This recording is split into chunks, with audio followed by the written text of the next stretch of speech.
হয়েছে? কি হয়েছে আজকে? আজকে পরীক্ষা হয়েছে। পরীক্ষা হয়েছে না রেজাল্ট দিল? রেজাল্ট দিল। কিছু হতে পেরেছিস? First second third? হুম। কি হয়েছিস? ফার্স্ট হয়েছিস না সেকেন্ড নাকি থার্ড? থার্ড হয়েছিস? কি ফার্স্ট? সত্যি করে বল, তুই ফার্স্ট হয়েছিস? হ্যাঁ।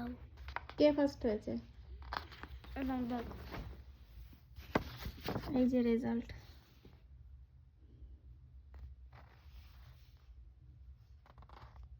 সাতানব্বই 98 পেয়েও তুই সেকেন্ড থার্ড এসব কিচ্ছু হতে পারিসনি? হ্যাঁ, ফার্স্টই হয়েছে 4 জন। রিয়া কি হলো? তুই আর কোনো গিফটও পাসনি না? দেখি কি হয়েছে, কি হয়েছে দেখি, কি হলো, কি সমস্যা? এর জন্য পড়াশোনা করতে হয়, পড়তে বসলে শুধু কান্না, শুধু কান্না পায়, পড়ার কথা বললেই, মা মারলেই। দেখি দেখি, সেকেন্ড তো হতে পারতিস, সেকেন্ড তো হতে পারলি না। কি রে, দেখি মুখ দেখি। না।